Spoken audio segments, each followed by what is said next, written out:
हरे कृष्णा दोस्तों, आप कैसे हो। मैं सरिता नैयार। मैं आपको भगवान श्री कृष्ण का एक अद्भुत किस्सा सुनाने जा रही हूँ।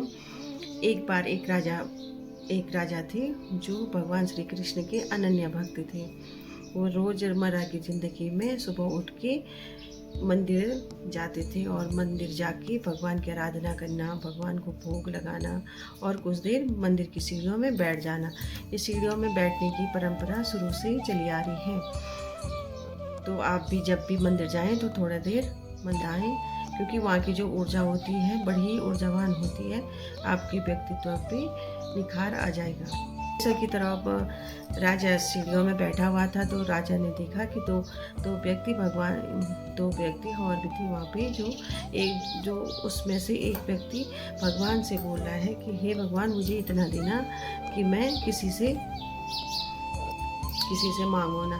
और दूसरे व्यक्ति ने बोला कि हे राजन, आपके पास इतनी धन दौलत है, आप अपनी धन दौलत में से थोड़ा सा हिस्सा मुझे देना। जो भी आपका मन करे, जब भी आपका मन करे, कुछ ना कुछ मुझे देना।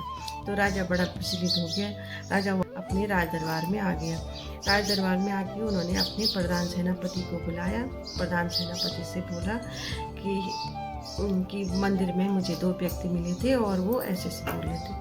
तो मंत्री ने बोला कि हे राजन, जो आपसे मांग रहा है आप उसको दो, और जिसने भगवान से मांगा है उसे तो भगवान देंगे जब भी चाहे तब भी उसको मिल ही जाएगा। तो आप उसको दे जो आपसे मांग रहा है। तो राजा ने सोचा ठीक है, कल सुबह मैं खीर ले जाऊंगा और खीर में कुछ 80 रुपया छिपा के ले जाऊंगा और उसको दे दूंगा, उस दूसरे वाले को भी बुरा ना लगे। तो राजा रोज की तरह मंदिर चले गए। तो दोनों बिच्छू वहाँ पे थे। तो राजा ने उसको बोला, जो राजा से मांग रहा था, तो राजा ने उसको बोला कि लो ये खीर खा देना, ये प्रसाद है और ये खा देना।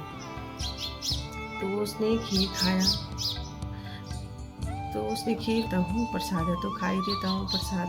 तो उसने खीर खा दी, आधा ही खा पाया।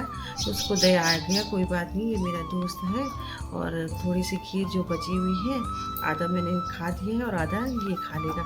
तो उसने अपने साथ बैठे हुए साथी को दे दिया, बोला कि लो, राजा ने ये प्रसादी में खीर दी थी और आप खा लो। तो जो दूसरा व्यक्ति सोचा कि चलो प्रसाद मिल गया तो घर में जाके खा लूँगा मैं, घर में मिल बांट के सभी हम प्रसाद ग्रहण कर लेंगे। तो वो खीर लेके घर चले गया। तो उसने खीर खाई, तो जब देखा तो उसके अंदर 80 रुपया छिपी मतलब मिली उनको। तो दूसरे दिन फिर राजा को ये लगा कि आज वो नहीं आएगा जो मुझसे मांग रहा था। राजा खुश था कि वो नहीं आएगा। तो राजा ने देखा कि जो व्यक्ति भगवान से मांग रहा था तो वो तो आया नहीं, लेकिन जो राजा से मांग रहा था वो फिर आया। फिर राजा ने पूछा उसको कि आपने खीर खाई कि नहीं खाई। उसने बोला कि हाँ, मैंने खीर खाई, लेकिन आधा ही खाई, आधे से मेरे पेट भर गया था, जितना बचा था तो मैंने उसको दे दिया। तो राजा इस बात को देख के बड़ी दुखी हुआ कि मैं कौन होता हूँ देने वाला तो ऊपर वाला है। जिसको देना होगा भगवान उसको कैसे ना कैसे दे लेता है। इसलिए दोस्तों, किसी से मांगना नहीं चाहिए, भगवान पर पूरा विश्वास रखना चाहिए। भगवान सबकी मदद करता है और भगवान की सच्चे मन से श्रद्धा भक्ति करनी चाहिए। जय हरे कृष्णा। राधे राधे।